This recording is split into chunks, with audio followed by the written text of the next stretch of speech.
Laba diena, šios dienos tema komunikacijos svarba turizmo versle. Užtruksime apie 45 sekundės ir trumpai glaustai pabandysiu jūs supažindinti su svarbiausiomis komunikacijos tendencijomis ir tendencijos turizmo versle ir kaip reikėtų su jomis kasdien dirbti norint pasiekti efektyvių rezultatų. Esu Edita Valenčienė, čia profesionalų pristatymas, 16 metų dirbu žiniasklaidos komunikacijos srityje. Per šitą laiką esu parašius, nekeičiau taip tiksliai, kad 300 ir daugiau pranešimų spaudai. Buvo publikuota anksčiau 300 straipsnių spaudoje, portaluose. Aš esu Vokietijoje, Leipcigo mieste, Skandinavijoje, Turkijoje. Ir klausa dirbo laikiausi atstovas spaudai, tarptautinės įmonių grupės pokalbių.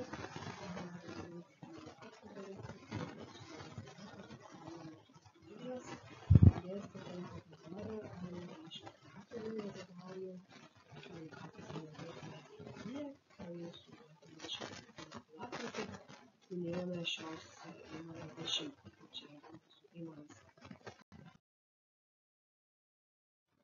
Čia yra mūsų įmonės interneto svetainės pirmasis puslapis. Jeigu kam nors smalsu, įdomu, galite įeiti mediadia.lt ir pasižiūrėti, kągi mes veikiame šitos 10 metų, kaip mes atrodome ir kuo užsiimame, galbūt galėtume būti naudingi jums, jūsų kolegoms ir partneriams.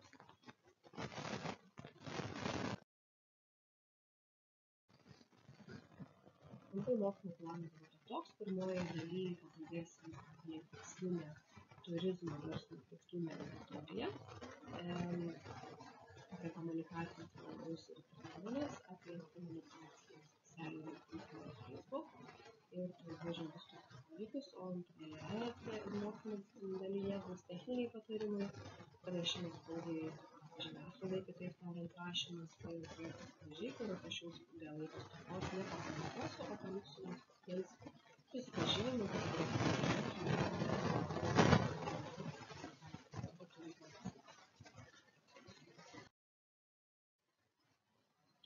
Taigi, kas yra komunikacija, ką tas žodis reiškia, kaip jie apibrėžia teoretikai ir apskritai verslai. Komunikacija pagal žymiausią, profesionaliausią, dažniausiai cituojamą patys mokslo tyrinėtoją John Fiske, tai yra kaip keitimasis informaciniais ženklais, kalba, gestais, mimika, judesiais ir panašiai dažniausiai kalbėta daro prielaidą, kad jo pašnekovas dar nežino to, kuo jis nori pasidalyti. Ir komunikacija visada yra nukreipta į kitą, į klausytoją. Ji visada yra dviejų, tai yra kalbėtojo ir klausytojo sąveika. Tam šitas teorinis apibrėžimas paaiškinsiu šiek tiek vėliau.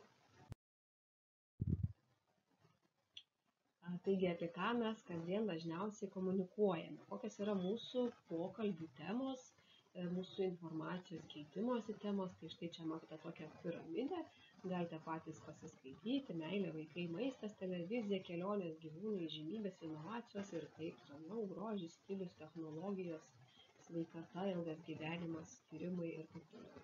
Kiekvienas turime jų įvairiausių ir tų temų ir kasdien temos keičiasi, jas mums nustato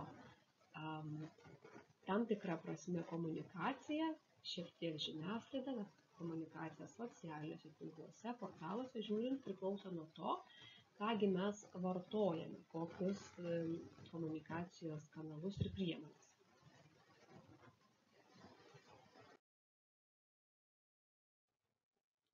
Taigi, kur dažniausiai komunikuojame, bendraujame, keičiamės informaciją, tai irgi matote piramidę žemyn, mokyklose, būreliuose, kolektyvuose, viešajame transporte, telefonu kalbėdami su draugais, prekybos centruose, parduotuvėje, bibliotekoje, poliklinikoje, degalkirpykloje, namuose, laiptinėje, žodžiu, vietų yra be proto daug, tą piramidę galima tęsti ir tęsti. Tai yra svarbu, šitie supratimai, apie ką komunikuojame ir kur dažniausiai komunikuojame, norint pažinti savo tikslinę auditoriją. Na, tarkim, jūsų turizmo verslui reikėtų pasakyti, net kur yra jūsų tikslinė auditorija, ką jie kasdien veikia, apie ką jie kalba, kur jie apie tai kalba.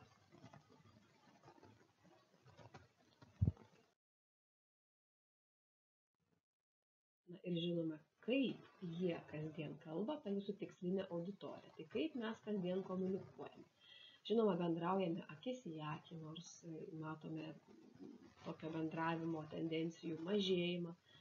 Skambiname ir atsiliepiame telefonu, rašome ir gauname elektroninius laiškus, skaitome ir matome lauko reklamą, susirašinėjom per Messenger, WhatsApp, Viber ar kur tik norime, rašome ir gauname trumpasias SMS žinutės, tikriausiai vis mažiau tokių berašome, klausome radijo, gal kažkas ir paštu prenumeruoja, žurnalus, gauna laiškus, atvirlaiškius ir panašiai, skaitome ir komentuojame straipsnius portaluose, būtent interneto portaluose, žiniasklaidos portaluose, naršome internetinius puslapius, socialiniai tinklai, tikriausiai didžioji mūsų gyvenimo dalis šiuo metu.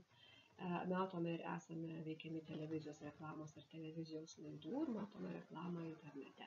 Tai tokios būtų dažniausios vietos, kaip mes komunikuojame, per kokius kanalus.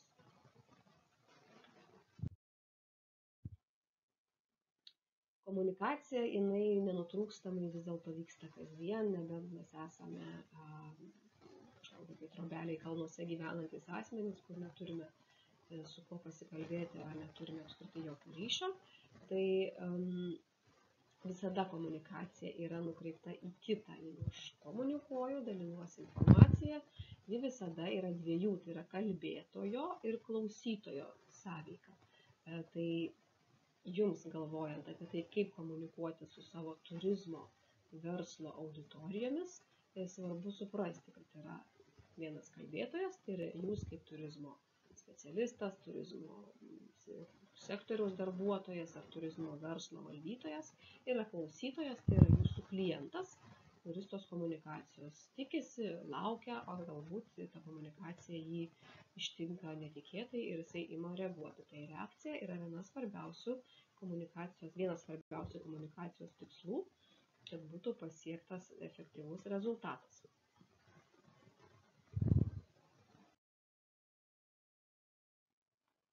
Jeigu kada nors prisireiktų rašyti komunikacijos planą arba apskritai norėtumėte suprasti, kaip komunikuoti efektyviai, tai pirmiausia yra tokie 6 žingsniai, kuriuos išplėtojant ir įvyksta tas sėkmingas komunikacijos planas. Tai pirmiausia, nusistatom projekto tikslą. Komunikacijos plano projekto tikslas turi būti vienas. Na, pavyzdžiui, jeigu mes turime turizmo verslą ir norime jį labiau išpopuliarinti sostinėje, tai mūsų komunikacijos plano tikslas ir bus toksai: padidinti turizmo verslo pavadinimas kažkoks tai žinomumą Vilniuje. Tada yra pagrindinė žinutė, ką mes norime pasakyti tai Vilniuje, tai Vilniaus auditorijai. Tai ar mes esame turizmo verslas pajūryje prie pušynų, ar mes esame turizmo verslas su didžiausiu Lietuvoje, kažkas komunikavo, batutų parku, ar mes esame turizmo verslas tiesiog teikiantis unikalias ekskursijas, ar mes esame gidų grupė, kuri gali pasiūlyti sostinės gyventojams paslaugos, kurių jie tikisi pajūryje supažinti viskuo. Tai yra žinutė, kurią mes paskleidžiame apie save trumpai, dažniausiai tai yra pozicionavimo žinutė, tai yra vienas koncentruotas labai sakinys, kuriuo mes prisistatome, kas mes tokie esame. Ir tada, trečiu žingsniu, mes turime savo tikslinę auditoriją, kodėl aš pradžioje ir šiek tiek glaustai pakalbėjau apie tai, kas yra komunikacija, kaip jinai vyksta, kad nukreipta visada į kitą, tarp kalbėtojo ir klausytojo. Tai čia yra jūsų tikslinė auditorija, apsibrėžiame amžių nuo 18 iki 28 metų, nuo 35 metų iki 45. Gali būti 3 skirtingos grupės, gali būti 4 skirtingos amžiaus grupės, kurios gali būti jūsų tikslinė auditorija, bet pagrindinė vis dėlto rekomenduojama visada išsiskirti vieną tikslinę auditoriją, į kurią jūs, ir kaip rodo projekto tikslo, bus nutaikyta strėlytė, taikinys pagrindinis bus, kuriai jūs per komunikacijos kanalus skleisite savo informaciją. Tai tikslinė auditorija nusistatom ne tik tai amžių, gyvenamąją vietą, tarkim, pasirinkam Vilnius, ar tai Vilnius apskrities gyventojai, ar tai Vilnius ir 20 km aplinkui, ar 50 km aplinkui, čia jau priklauso nuo jūsų projekto tikslo ir žinutės. Taip, tada jų interesai ir pomėgiai nustatomi, koks tai yra žmogus. Na, jūs turėtumėt nusistatyti savo kliento portretą, tokio idealaus kliento portretą, tikslinės auditorijos idealios portretą formuodami, jūs turėtumėt maždaug įsivaizduoti jį kaip žmogų, kur jisai gyvena, ką jisai dirba, ką jisai veikia, kokius turi pomėgius, kokius komunikacijos kanalus ir priemonės vartoja. Na, kaip vartoja, ar ne, kažkokį maistą ir gėrimus, įsivaizduokime, kad vartoja ir televiziją kaip komunikacijos kanalą ir kažkokią konkrečią komunikacijos priemonę, tai būtų laida. Arba jisai vartoja socialinį tinklą Facebook, vis dėlto jis dar išlieka populiariausias Lietuvoje, vartoja Facebooką, bet neaišku, kokias priemonės, ar jisai aktyvus yra interneto žiniasklaidos portalų vartotojas ir komentuotojas, ar jis vis dėlto seka tam tikrus puslapius tame Facebook'e, tai čia būtent yra kanalas, yra Facebookas, priemonė, puslapis, grupė tame Facebook'e ir jo veiksmai. Ką jis toje komunikacijos kanale, per kokias priemonės jisai veikia. Na ir rezultatai yra pamatuojami pagal jūsų išsikeltus tikslus. Jeigu norėjote padidinti žinomumą, pirmiausia, aišku, turėjote išsitirti, koks tas žinomumas buvo prieš tai. Ir rezultatas įvykus komunikacijos kampanijai, tai gali trukti 3 mėnesius, mažiausiai rekomenduojamas terminas, ir pamatuojate, ar pavyko pasiekti, ar jūsų komunikacijos planas buvo veiksmingas. Tai suprantu, kad gali truputėlį kol kas skambėti kaip aukštasis raketų mokslas, bet dar turime laiko ir truputėlį supažindinsiu jūs plačiau, kaip visą tai padaryti, kad komunikacija, jūsų turizmo verslo komunikacija būtų sėkminga. Tai kitoje skaidrėje truputėlį plačiau apie tikslinę auditoriją.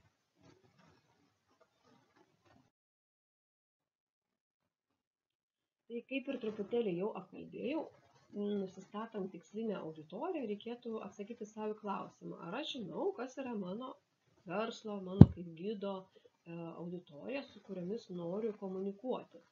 Ar aš žinau, kur jas rasti, per kur jas pasiekti, per kokius komunikacijos kanalus ir priemonės. Ar žinau, ką jos veikia ir mėgsta, ką dirba, kokius pomėgius turi, ar lankosi kažkokiuose viešose vietose, kavinėse, sporto aikštynuose, sporto klubuose, žiūrint, koks jūsų tikslas. Ar žinote, kaip pasiekti tas auditorijas? Ar jūs turite žinių, numanote, jaučiate, ar turite tyrimų, per kur efektyviausia būtų pasiekti, nesunaudojant didžiulio biudžeto, didžiulių kaštų. Ir ar žinote, ką ir kaip norite jums pasakyti, tai yra, ar žinote, kokia yra jūsų žinutė, kuri galėtų sudominti štai tokią jūsų tikslinę auditoriją. Tai kur jinai yra, gyvena, ką jinai veikia ir mėgsta, kaip ją pasiekti, per kokius kanalus, ar siųsti per paštą laišką, ar vis dėlto atakuoti per socialinius tinklus, ar Google reklamą, ar atakuoti baneriais, iššokančiais, tai čia tiesiog yra jau komunikacijos ir rinkodaros specialisto atsakomybė, jeigu tai yra didžiulis projektas, bet kai mažą turime projektą, tai tiesiog išsitirti iš patirties, ką mes darysime su šitą tikslinę auditoriją, kur jie rasti, ką mėgsta, kaip pasiekti ir ką jums pasakyti, kokia yra mūsų žinutė. Kodėl yra svarbu pažinti auditorijos ir kodėl apskritai čia reikia dabar tiek daug apie tai kalbėti ir tirti, ir jas pažinti, ir žinoti, kur jos yra, ką jos veikia. Tai Kodėl tai yra svarbu?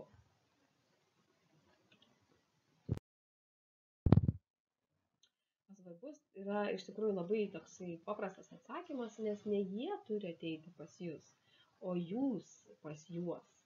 Tam tikrą prasme, kaip ir jūs jų laukiat kaip klientų, kad jie pas jūs ateitų, bet pirmiausia, jūs turite juos pakviesti. Kad aplankytumėt, jūs turite žinoti adresą.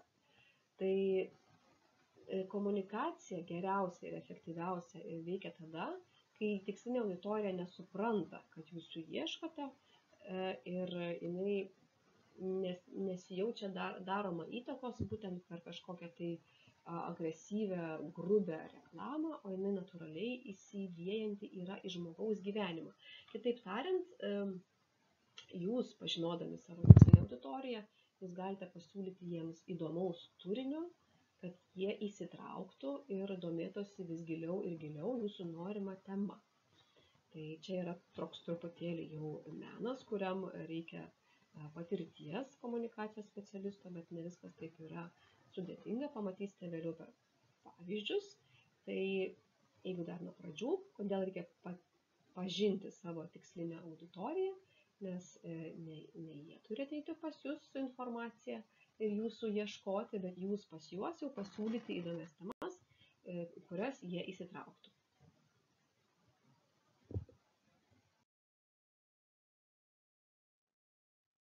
Tai ar vis dėlto mes žinome pakankamai, kad galėtume pradėti save viešinti, tą sklaidą apie save pradėti teikti.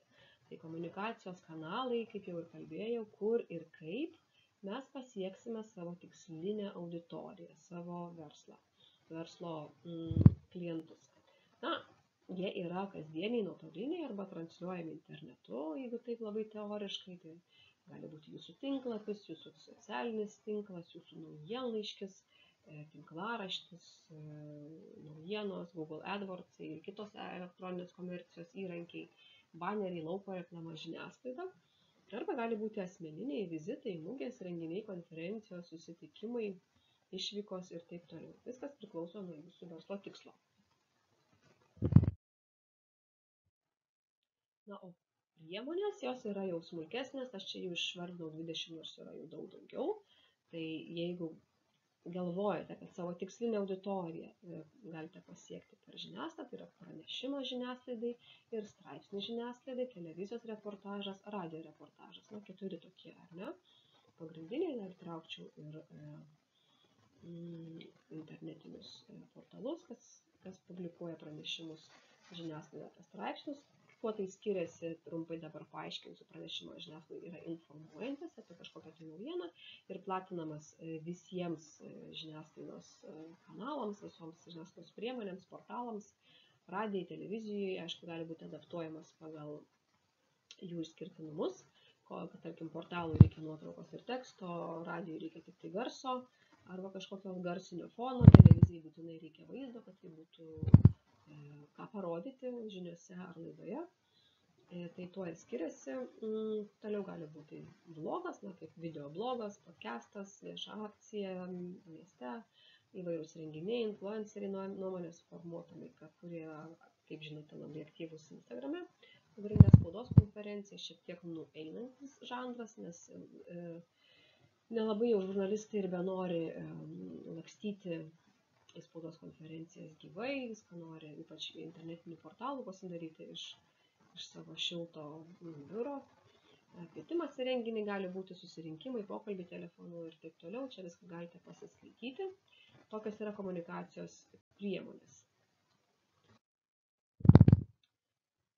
Na ir dažnai girdim tokius terminus, tai komunikacija, rinkodara, marketingas, ryšiai su visuomenė, viešieji ryšiai, viešinimas, sklaida. Ir iš tikrųjų šitie dalykai persipina, nors kiekvieno jų tikslas ir veikimo principai yra šiek tiek skirtingi, bet jeigu, pavyzdžiui, mūsų agentūroje dirbama, tai mes visada glaudžiai dirbame ir su marketingo, lietuviškai rinkodaros specialistų pirmiausia.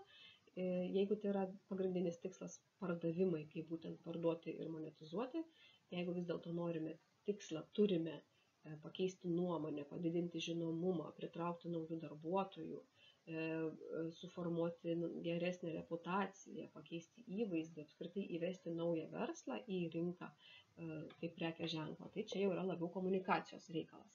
Tai šiandien pakalbėsim daugiau apie socialinius tinklus ir komunikaciją juose ir žiniasklaidą, kaip galima per šias priemonės savo verslą labiau išpopuliarinti.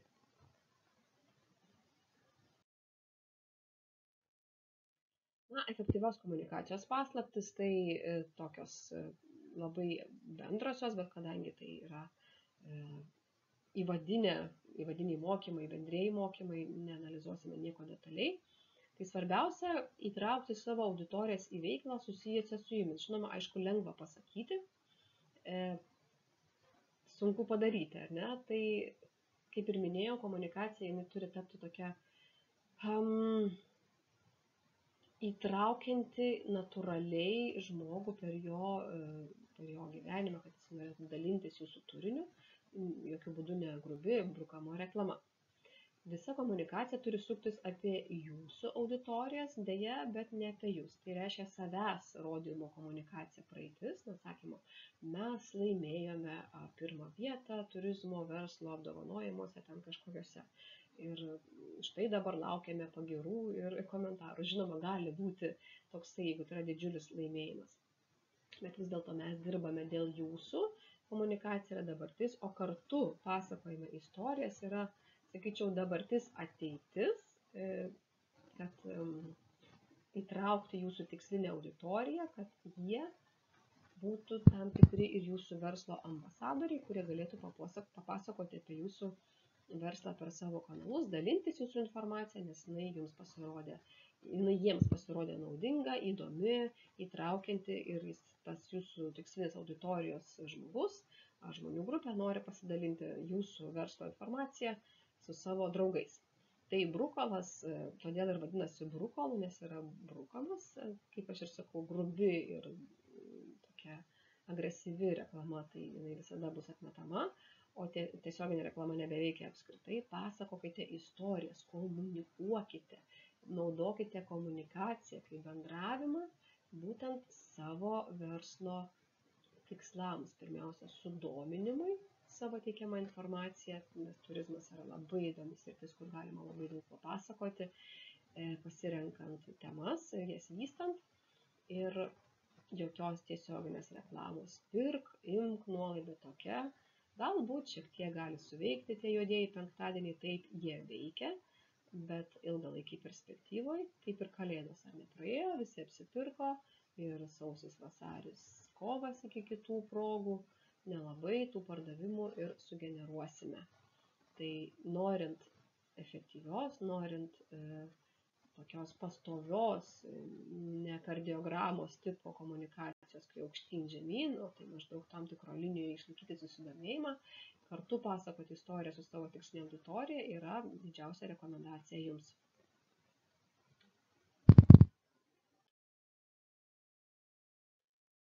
Tai dar kartelį apie sėkmingos komunikacijos planą, kurį tiesiog reikėtų turėti savo, fotografavus kišenėje visada atsidarius, tai koks yra mano projekto tikslas, ko aš noriu. Jis turėtų būti vienas, negalima pasiekti 3 tikslų iš karto, nusistatom vieną, jeigu norime parduoti daugiau ekskursijų į tam tikrą objektą, tai tikslas pirmiausia nėra, aišku, komunikacijos tikslas visada yra, kiekvieno verslo tikslas yra pardavimai, bet komunikacijos tikslas tam, kad parduočiau, reikia padidinti savo žinomumą arba sukelti tikslinės auditorijos susidomėjimą, pakelti tą vadinamą reachą, kad būtų daugiau pasidalinimų jūsų informacija, kad būtų daugiau įsitraukiamumo ir taip per pagrindinę žinutę, kurią jūs nusistatėte, kad norėsite komunikuoti, siekti savo tikslinės auditorijos dėmesį per komunikacijos kanalus ir priemonės, kurius jūs išsiskirsit pagal tai analizuodami, kas jūsų tikslinė auditorijai yra įdomu ir paskui pamatuosit rezultatus, kasgi buvo tikslinga, kas buvo veiksminga, o kas netaip efektyvu. Toliau truputėlį daugiau pakalbėsime apie socialinį tinklą Facebook, nes jisai yra pats vis dar populiariausias Lietuvoje, nors aišku tam tikrose amžiaus grupėse jau jo populiarumas mąžta.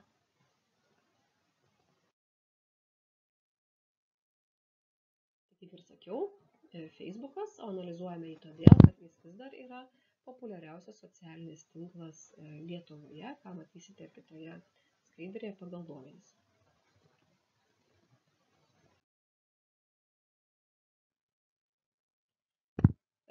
Štai taip atrodo socialinių tinklų vartotojai Lietuvoje. Tai matote, Facebookas yra vis dar pirmoje vietoje, Instagramas antroje, LinkedInas tai yra platforma tokia labiau verslo, darbinė, trečioje Snapchatas tam tikroje amžiaus grupėje, ir Twitteris Lietuvoje atrodo taip. Moteris vis dėlto yra visur aktyvesnės socialinių tinklų vartotojos, išskyrus Twitterį.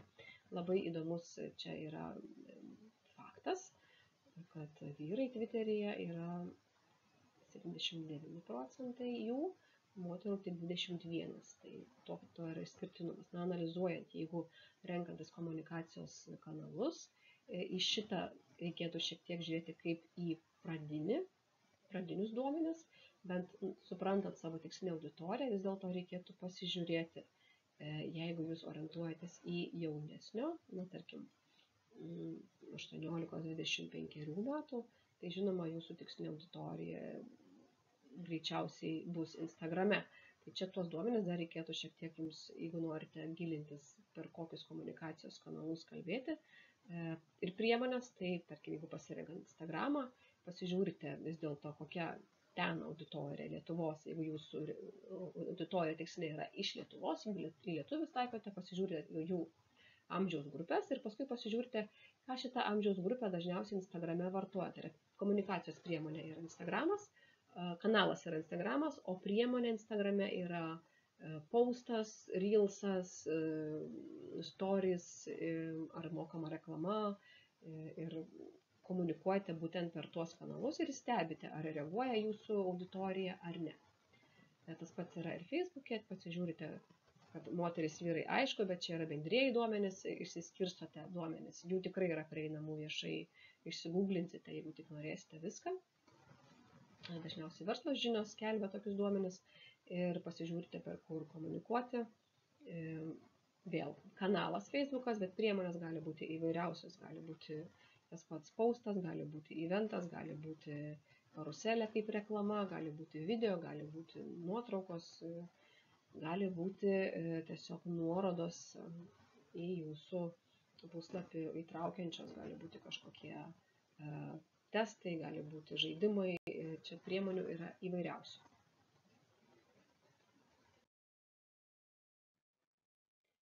Tai kokia yra komunikacija Facebook'e, kuri patinka, kur spaudžiam like, kokia komunikacija patinka jums. Tai dažniausiai lengviausiai suprantamas pavyzdys yra apie tai, kad jūsų draugai Facebook'ą juk like spaudžia ne ant visų įrašų. Tai kaip ir jūs elgitės, ne? Jūs vienus savo draugus akylai stebite, kitus tiesiog apžiūrite, pažiūrite ir nereaguojate, dar kitus mėgstate tik kartais ir tik už itin didelius pasiekimus, originalų, juokingą, šmaikštų turinį, o kitus tiesiog dievinate, mylite ir spaudžiate patinka kiekvieną kartą, kai jūsų draugas, draugė, pažįstamas ar kolega kažką įsideda į savo socialinio tinklo paskyrą. Kodėl taip yra, tai natūraliai veikia simpatijos, antipatijos, esam persisotinę turiniu, tiesiog informacijos srautas yra toks didžiulis, kad ne visų draugų pamatom ir algoritmai Facebook'e veikia taip, kad į tas temas, kurias mes dažniausiai reaguojame, mums tas temas dažniausiai ir rodo. Tikriausiai esate pastebėję, nieko naujo nepasakysiu, kad netgi apie tai, ką jūs kalbate, kartais galite pamatyti ir reklamą. Pabandykite pasidaryti tokį testą, net jų neišjungia interneto, neišjungia visų apsaugų savo mobiliajame telefone ir tam tikrą prekės ženklą daug kartų pakartoti. Pavyzdžiui, Milka, labai skanus šokoladas Milka ir labai galimas daiktas, kad jūsų išmanusis įrenginys supras taip, kad jūs domitės tą temą ir pradės jums rodyti būtent šio šokolado reklamas. Tai trumpai apie tai, kaip veikia algoritmai. Tai va, tai kodėl taip yra, kad viena komunikacija Facebook'e patinka, kita ne, tai pavyzdžiui gali būti, kad tas pats per tą patį ir tikrai nėra čia ko spausti like, nes nieko naujo nuobodu. Per dažnai yra skelbiami įrašais, kasdien 3 į dieną, o siaubas kaip nusibodo. Nuotraukos negražios, rašo su klaidom, nieko originalaus, nenustebina, užkniso, galvosiu užblokuoti tą žmogų arba užmutinsiu, išjungsiu ir kitaip nebenorėsiu aš jo matyti.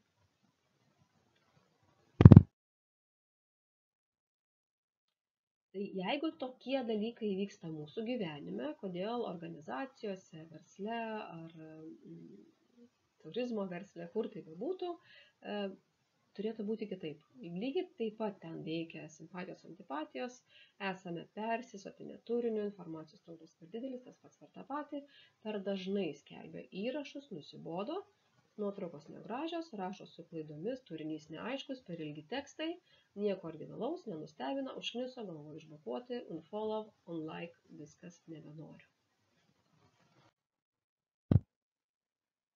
Na tai komunikacijos Facebook'e pagrindinės taisyklės yra tokios, kad jūsų turinį Facebook pamato tik iki 5% jūsų turimos auditorijos, gal netgi ir mažiau. Tai jeigu turite 100 laikų, na jūsų puslapį paspaudė like 100 žmonių, tai iki 5 žmonių pamato jūsų turinį, jeigu neuždėsite reklamos, nepažymėsite, neparyškinsite, kad sekėjai, neužžymėsite, neužtaginsite tam tikrų verslų, nepasidalinsite savo įrašų ar neskatinsite dalintis kitų, tai pamatys iki 5 žmonių. Bet labai įdomu, kad geram turiniui reklamos biudžetas gali būti ir nulinis, kaip minėjau, per tai, kad skatinti savo auditoriją dalintis, pasakoti kartu istorijas, kurti įtraukiantį įdomų turinį, kur sakytų, o žiūrėk, geras, matai, kaip ten jie parašė, pažiūrėti ir nusiunčia savo draugams.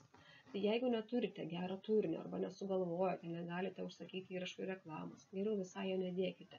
Pataupykite savo laiką, pinigus ir sugalvokite tą gerą turinį, nes įrašas be turinio yra menkavertis. Tai įdomu yra tie virusiniai įrašai, kurie plinta, naudos suteikiantys įrašai, patarimai kažkokie, kaip pagerinti savo laisvalaikį, savo sveikatą, kažkokius žinios suteikiančios. Netikėti įrašai, linksmi įrašai, įsitraukti skatinantis įrašai. Įrašai dar pridėčiau tie, kurie atliepia į aktualijas. Na, pavyzdžiui, vyksta sausio 13-osios minėjimas ir mes tikrai turime visi ką pasakyti, pasidalinti savo prisiminimais. Arba vyksta kažkokios labai įtraukiančios krepšinio varžybos ir savo komunikaciją taip pritaikome prie aktualijų, prie vykstančių svarbių Lietuvos rinktiniai ar Žalgirio Lietuvos Ryto komandai, nebėra tokios komandos, varžybų ir savo komunikaciją pritaikome būtent prie to, sugalvojame, kaip apie šios dienos aktualijas, kaip pakalbėti per savo verslo turinį.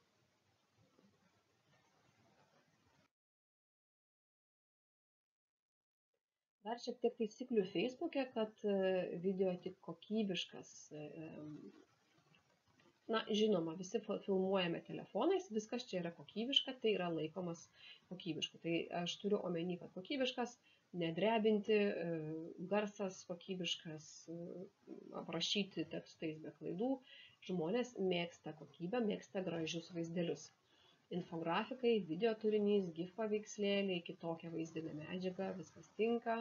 Reelsai, stories, kokybiškas visas turinys pageidautina foto ir video, nebent tai būtų kažkokia unikali foto ir video vaizdo medžiaga, kur jau kokybės ten, nežinau, kažkoks paukštis labai iš toli nufotografuotas, ar ten, nežinau, kažkoks gaisras. Tokie dalykai, kur pateisina, kad, na, nebuvo galimybės šitų dalykų padaryti kokybiškų, bet tai atliepia, atperka būtent tas netikėtumas. Vieningas dizainas. Na, čia jau gal didesniems verslams, bet šiaip pageidautina ir jums, jeigu visada savo įrašuose, savo komunikacijų naudojat. Jeigu turit logotipą, naudojate savo spalvas, tai jas visada ir naudokite ir tam tikrus dizaino elementus, nekaitaliokite čia vieną kartą žalią geltoną, kitą kartą raudoną mėlyną, tai geriausias pavyzdys, ar ne. Jeigu Coca-Cola pradėtų komunikuoti mėlyną spalvą, mes paprasčiausiai to prekės ženklo nepažintume. Savo komunikacijai visose socialiniuose tinkluose, ne tik Facebook, perteikit emociją, ar tai vaizdų, garsų ar tekstu.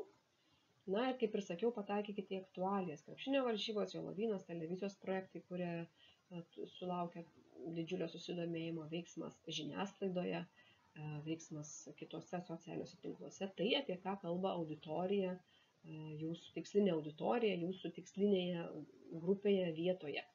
Tai, kas tinka Facebook'ui, ne visada, dažniausiai visai netinka Instagram'ui.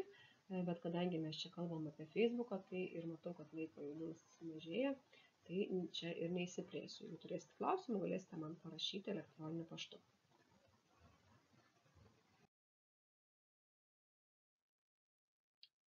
Tai kaip komunikuoti, kad mumis patikėtų, aš jau šiek tiek ir apibėgau šitas temas, kad turizmas vis dėlto yra didžiulis potencialas, tiesiog reikėtų paleisti sąmonės srautą, brainstormus pasidaryti geriausia su kažkuo, dviese ar su savo komanda ir pagalvoti apie tai, kad ką mes galime parodyti, kas geriausia, kas įdomiausia pas mus, ką mes turime tokio netikėto žinių, patirties, kažkokių faktų apie savo verslą, kas galėtų sudominti auditoriją, kad jie sakytų, oho, šitie tikrai labai faini, labai gerai varo. Ir mes norim su jais dirbti, bendradarbiauti, iš jų pirkti paslaugos, važiuoti su jais į ekskursijas. Tiesiog noriu su jais bendradarbiauti, nes jie patikimi, nes jie žino, ką daro, kokybiški. Jeigu kažkas nutinka, nebijoti iš savęs pasijuokti, pakomunikuoti kartas nuo karto, nebūtinai čia tapti humoro kažkokiu kanalu. Pakomunikuotis tokių kurioziškų situacijų, ko aš manau, ypač aktyvaus turizmo versle jų netrūksta, kai kas nors nukrenta, iškrenta, apvirsta, apsiverčia ir ar kažkur vėluoja, ar paliekamas yra turistas ir ta happy endas dažniausiai būna tikrai happy, tai galima tokius tikrai labai drąsiai pakomunikuoti. Jeigu pagalvojant apie turizmo verslo gigantus, tai kiekviename versle yra, bet tai reikia pajausti, kad tai būtų skanu, kad tai nebūtų kažkaip netaip suprantama skirtingos auditorijos, visada pagalvoti, o ką apie šitą turinį pagalvos skirtingų amžiaus grupių tikslinė auditorija. Tai apgalvoti tokius, kaip mes galime būti suprasti. Tai ne tik informuoti, bet ir įtraukti savo auditoriją, skatinti veikti, dalintis, žaisti, taip įsitraukti į jūsų informaciją, reaguoti aktualios aptariam, Jolovynas, krepšinis, datos, intriguoti, sudominti ir visada tai komunikuoti vieningai, įdomiai, tiksliai, nuosekliai ir kokybiškai. Geriausia būtų, kad nusistatome, kad kasdien komunikuojame po daugiau vieną įrašą, nes tikrai suprantat, kad tai yra didžiulis informacinis triukšmas mūsų kasdienybėje šiandienoje. Ir jeigu tikrai turite ką papasakoti, įsidėkite, jeigu tik tai dedate dėl to, kad reikia įdėti, tai geriau pasitaupyti šitą laiką ir pagalvoti, kad dedu tik tada, kai tikiuosi tikrai gero rezultato ir efekto. Tai tiek apie Facebooką, jeigu turėsite klausimų, parašykite man skaidrių pabaigoje matysite kontaktais ir paklauskite, jeigu dar kažko nepasakiau, kažkokių klausimų iškilo beklausant. Toliau pakalbėsim apie bendravimą su žiniasklaida.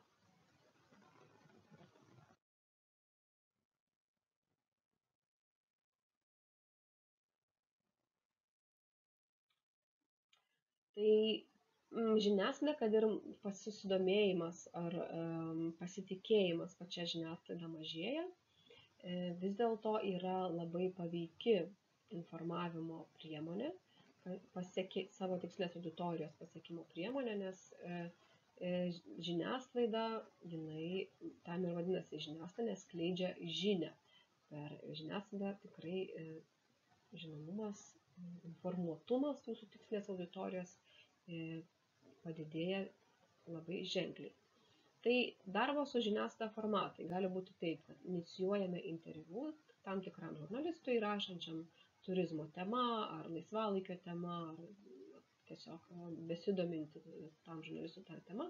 Sakome, žiūrėkit, gal jūs norėtumėt parašyti interviu su, nežinau, mūsų įmonės vadovu ar su mūsų, nežinau, pasiūlote save kaip kažkokią tai pasiekusi įdomų turizmo verslo atstovą ir inicijuojate. Tai šitas formatas gal labiau tinkamas yra didiesiems turizmo verslams, kai agentūra, kuri dirba su verslu, siūlo savo kliento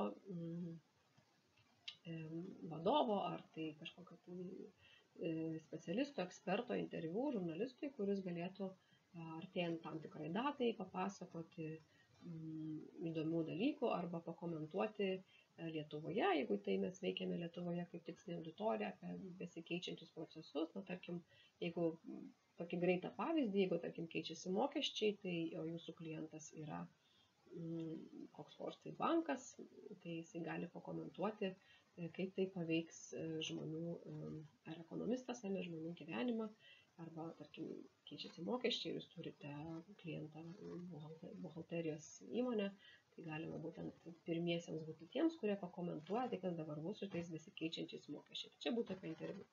Straipsnio inicijavimas yra dažniausiai taip, kai agentūra arba jūs patys paruošiate straipsnį, parašote, aišku, ne kaip reklaminį stendą tą straipsnį, bet rašote jau kaip tokią, pavadinkim, paslėptą reklamą, cituojant savo verslo atstovus arba save, arba kaip ekspertas, teikite informaciją aktualią temą, kas galėtų sudominti žurnalistus, nes žurnalistams yra įdomu tai, kas vyksta dabar.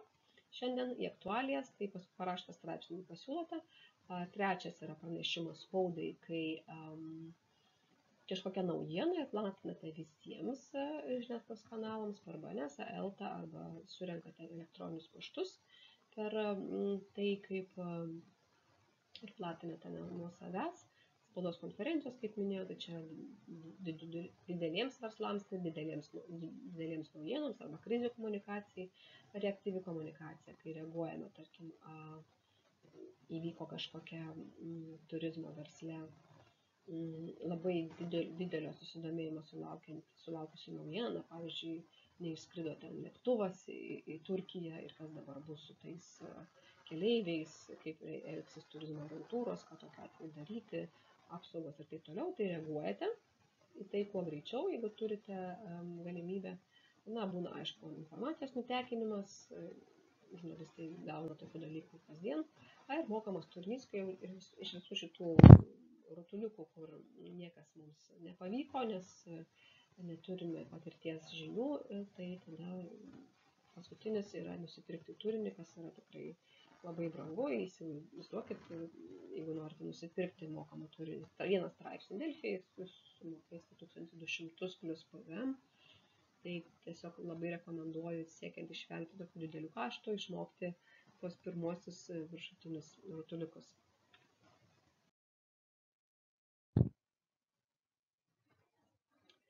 Taip, tai kaip žiniasklaidoje gimsta temos, iš kur žurnalistai semiasi minčių, ką rašyti.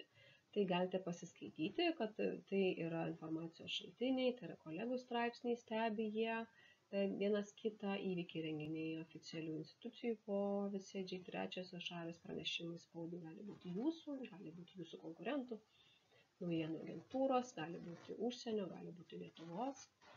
Užsienio žiniasklaidos stebėsena, konkurentų stebėsena, proginės datos, vasario 16, kovo 11, pasaulinio turizmo diena ir taip toliau.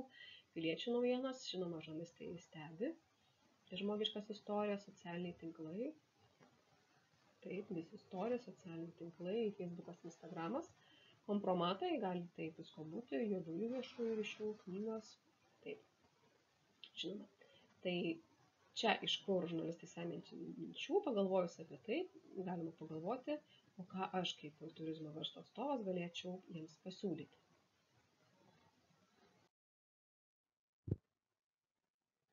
Tai va, jeigu norime suprasti, kad kaip naujienos patenka į radijo žinias, tai kas 60 minučių jos pasikeičia, internete kas 10, televizijoje kas pusę dienos, žurnale kas mėnesį, savaitę, laikraštis diena.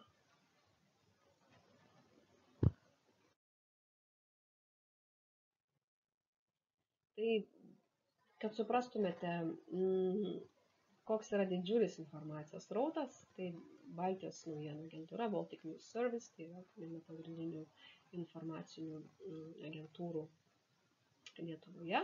Tai 700 elektroninio pašto žinučių gauna politika@bns.lt, verslas gauna šiek tiek mažiau, 480, čia per dieną, čia diena, 1290 užsienio naujienų agentūrų pranešimų ir 69 įimti skambučiai fiksuoto ryšio priemonėmis. Ar norėtumėte gauti 70 skambučių per dieną kaip redaktorius. Tai tiesiog kiekvieną kartą prieš komunikuojant, gal pagalvoti, ar trukdyti šituos, ar vis dėlto pavyks prasiveržti per tokį srautą. Tai įsivaizduokit, kad iš tų 700 Lietuvos aktualių naujienos buvo 75 publikuotos, verslo iš 480 tik 76, iš 1290 buvo publikuota 50, užsienio verslo 50, tiesiog užsienio ir tiesiog sporto. Tai iš viso buvo 326 lietuvių kalba, plus vertimai. Tai labai iškalbingi skaičiai.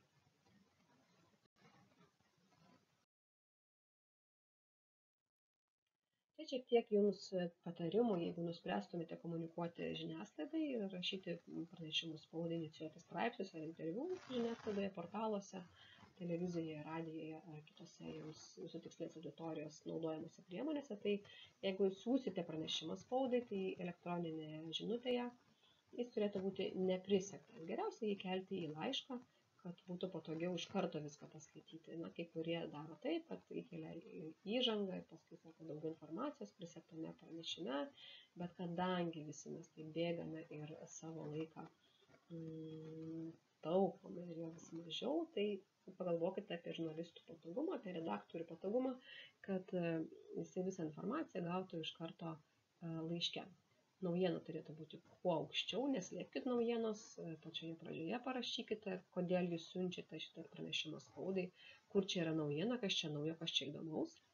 Nuotraukos, jeigu siunčiate, susimažinkite visas iki 2 megabaitų, nes žurnalistai dažnai naudojasi mobiliuoju interneto ryšiu ir tiesiog vienos nuotraukos, jeigu jis svers 15 megabaitų, ir keliant jiems į svetainę labai užtruks, tai tikrai yra paprastų nemokamų priemonių, kaip susimažinti nuotraukų dydžius.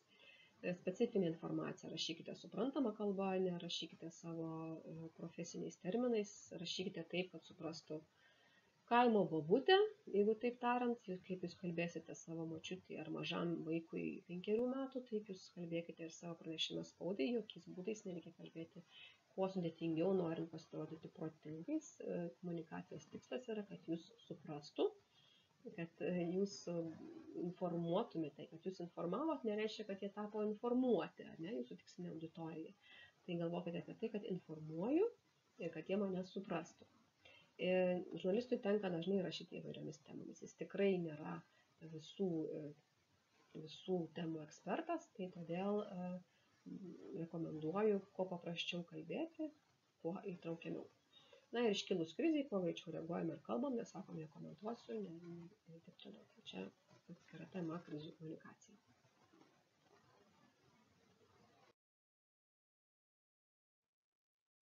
Dar tokių techninių patarimų, kada geriausia siųsti informaciją, tai rytas geriau nei vakaras, jeigu siunčia, tai siųskite iki 12 valandos, 15 valandą vėliausiai. Pridėkite konteksto apie savo įmonę, sektorių, kas jūs, kiek metų veikiate, ką darote, kokius projektus įgyvendinote. Darbo dieną geriau siųsti negu savaitgalį. Penktadienis yra pati prasčiausia diena svarbiai verslo informacijai, o savaitgalis gali pasitarnauti ilgesniems skaitiniams interviu, kažkokiems ekspertiniams tekstams, įtraukiamiems tokiems ilgesniems skaitiniams arba galimai kriziai.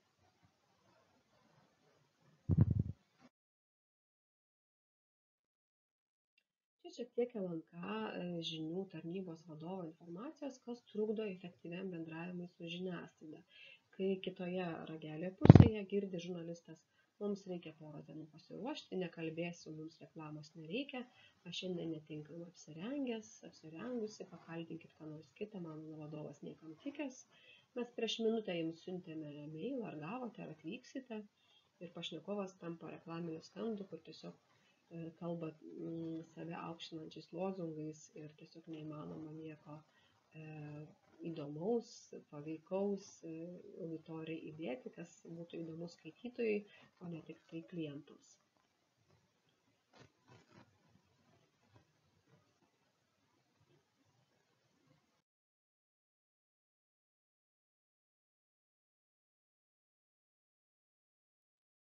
O čia yra TV3 žinių tarnybos vadovo informacija, ko tikisi televizijos žinios. Jeigu jau taikote į televiziją, norite pakliūti į žinias, tai pirmiausia yra drama, konfliktas. Deja, bet bloga naujiena visada yra geidžiamesnė. Gal dėl to ir mažta pasitikėjimas žiniasklaida, nes tokie yra dalykai. Visada laimės vizuali naujiena. Televizijoje reikia vaizdo, television, ne? Tai yra vaizdas, vizualas.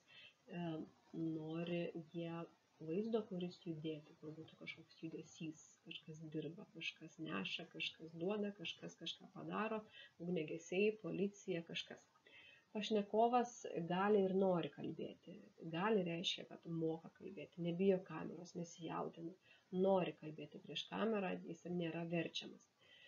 Pašnekovas kalba sklandžiai, vaizdingai, lakoniškai, jo nereikia ten paskui iškarpinėti.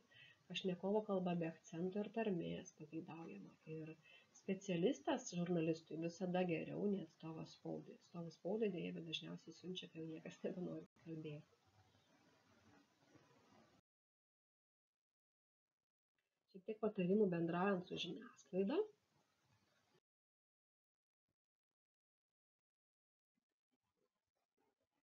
Žurnalistai paprastai tikisi tiesiog šitų 6 paprastų dalykų. Greičio, kad jūs greitai reaguosite į žiniasklaidą, naujiena gyvuoja, matėte, dieną. Tiesos, naujienos, naujumo, tai būtų įdomu, asmenybių ir ryšių.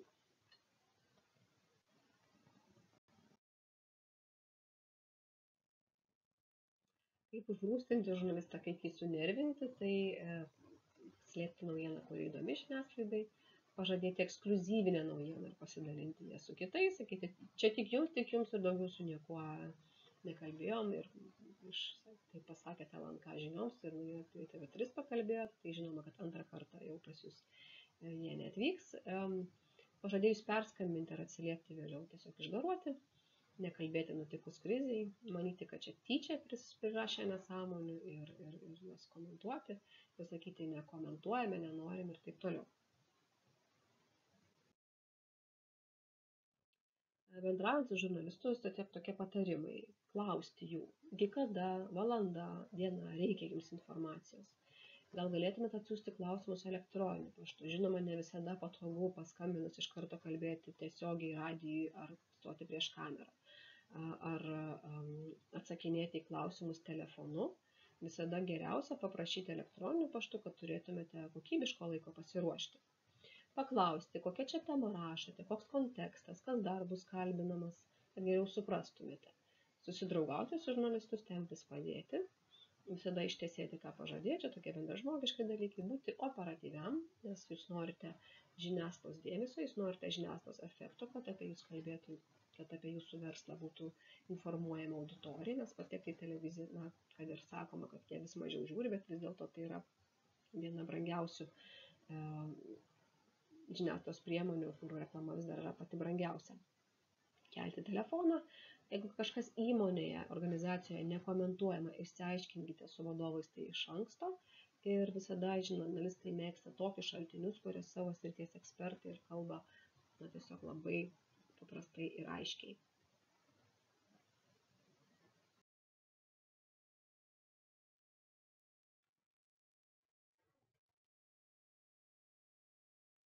Tai dar trumpai apie naujienų vertės kriterijus, tai apie pranešimą spaudai, kad pirmiausia yra šiandien įdomu žurnalistui, tada yra rytoj ir vakar. Tokie 1, 2, 3, matote, ne šito linijoje. O kas yra 4 šią kitą savaitę, 5 šią praėjusią savaitę, kitą mėnesį, kitais metais ar praėjusį mėnesį, jie vis dėlto nustums šitas naujienas tolyn. Tai su žiniasklaida komunikuoti geriausiai tada, kai turite naujieną apie šiandien, rytoj arba vakar. Tai kas yra naujas skaitytojai pagalvoti, ar Afrikos naujiena svarbi mūsų skaitytojai, greičiausiai ne, ar vien naujumo pakanka.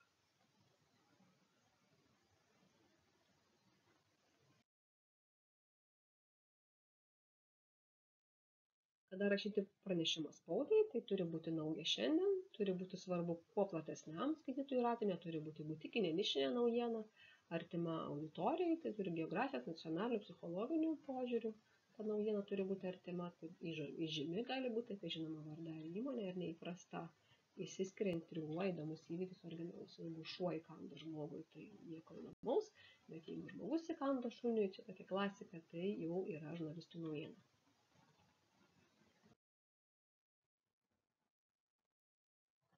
Čia norintiems daugiau panalizuoti, kurie tikrai apsispręsta rašyti pranešimus spaudai, tai yra tokia struktūra, kaip rašyti pranešimus spaudai, dėl laiko trūkumo. Čia nekomentuosiu, kam bus įdomu parašykit, galėsim padiskutuoti. Bet čia tokia yra, koks yra sėkmingo pranešimo spaudai vaizdas, kokia yra jo struktūra.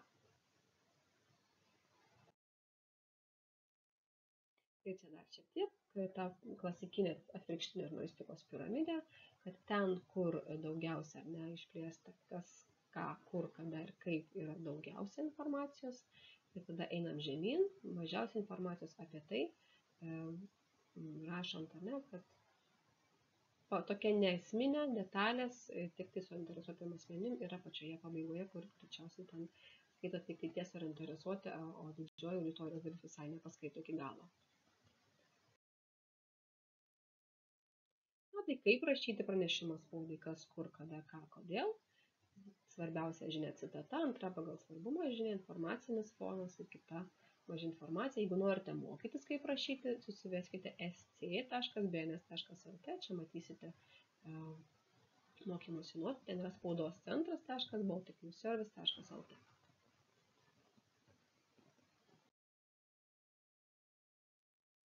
Kas suteikia pranešimui spaudai išskirtinumą, tai čia tiesiog jau šiek tiek mes apibėgom šituos agentūros, atvarės datos, spaudos konferencijų, pranešimai spaudai, konkurentų, žiniai tikėti įvykiai, čia pasiskaitysite patys. Jeigu norėsite plačiau, pasiskaitykite Vaišnių knygoje.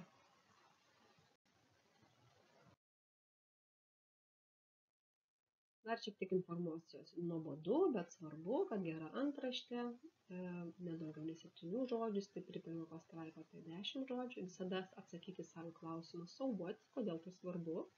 Trumpi sakiniai ir pastraipos, paaiškinimai ir pavadinimai žmonėms, ne ekspertams. Veiksmažodžiai ir žodžiai, kuo mažiau būdvardžių. Rašome žurnalistui, nes savo vardovai tekstas turi būti informacinis, o ne reklaminis. Elektroniniu paštu siunčiant matome įmonę ir antraštę. Jūsų pranešimas turėtų sutilpti į vieną lapą ir pasižiūrėkite, jūs taip gerai parašėte, o kiek procentų spauda įsidėjo. Portalas kiek paliko jūsų informacijos ir taip mokykitės.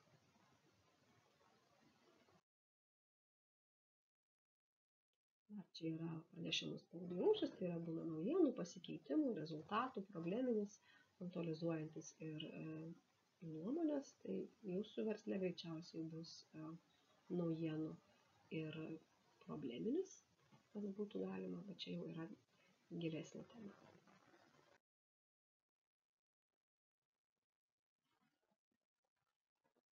Tai ko nereikėtų daryti, jeigu siekite ilgalaikių naudingų santykių su žiniasklaida, tai tiesiog šių dalykų reikėtų prisiminti nedaryti. Jau truputėlį šitai aptariam, tai tiesiog čia gal naujiena būtų apie tai, kad mokyti kaip dirbti, negera antraštė, padėkite kablelį, net žmonės pakalbinti ir taip toliau. Na ir jums šiek tiek patarimų, kaip sulaukti informacijos žiniasklaidos dėmesio, kaip sulaukti dėmesio socialiniuose tinkluose, apskritai, kaip sulaukti dėmesio savo verslui, turizmo verslui. Tapkite informacijos centru, komunikuokite taip dažnai, kad net nebekiltų žurnalistams klausimų, į ką kreiptis tam tikra turizmo tema. Tapkite ekspertų. Nuotraukos ir dar kartelį nuotraukos, investuokite į kokybiškas nuotraukas, nes jūsų įvaizdis, jūsų reputacija priklauso nuo to, kokią nuotrauką atsiunčiate. Jeigu savo kaip eksperto nuotrauką atsiunčiate dirbti telefonu prie kažkokios nešvarios sienos, supraskite, kad jūs rimtai nežiūrės joks žurnalistas, juo labiau verslo partneris.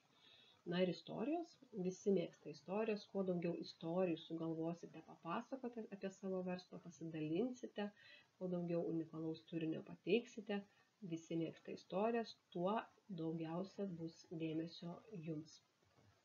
Na ir daugiau aš jūs paliksiu su geraisiais pavyzdžiais, kuriuos galėsite paanalizuoti savarankiškai. Čia yra keletas gerųjų tokių skirtingos sektoriaus gerųjų pavyzdžių. Vienas iš jų yra mūsų buvę klientai Kretingos miesto šventė, Kretingos miesto savivaldybė.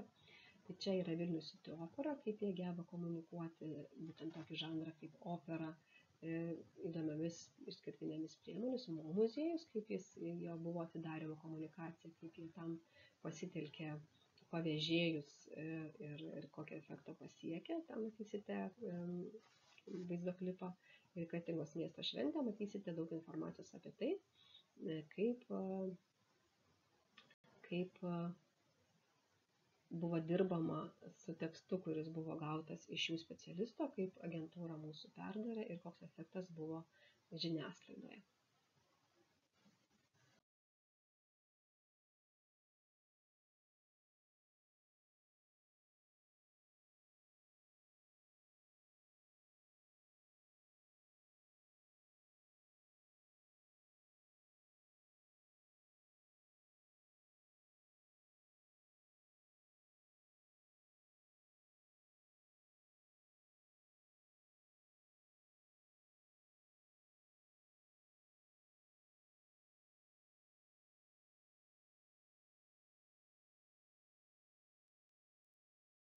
Čia yra minėti video, apie kuriuos aš minėjau, kad pasižiūrėtumėte, kaip vyko mo muziejaus atidarymo komunikacija su pavežėjais ir kokį efektą jie pasiekė, labai rekomenduoju pasižiūrėti. Štai čia yra Kretingos miesto šventės informacija, pirminis tekstas, koks buvo atsiųstas ir norimas platinti kaip pranešimas spaudai.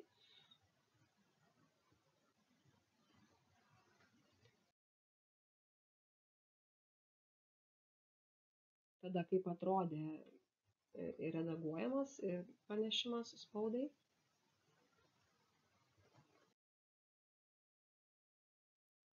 Kai buvo parinktos nuotraukos, pakeistos nuotraukos, siunčiamas ne plakatas, o vaizdai iš praėjusio metų renginio.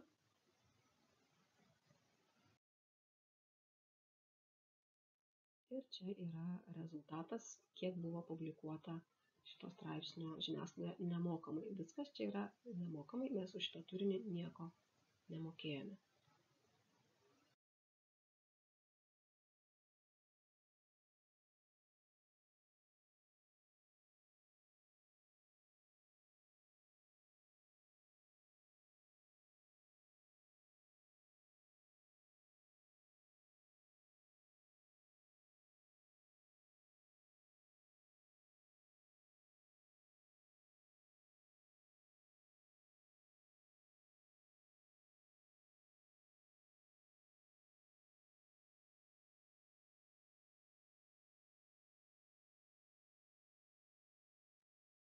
Kaip ir minėjau, nuotraukos labai svarbu. Vizualumas, video ir foto. Geriausias video formatas, jeigu neturite galimybės, tai investuokite į nuotraukas, nes labai paveikios.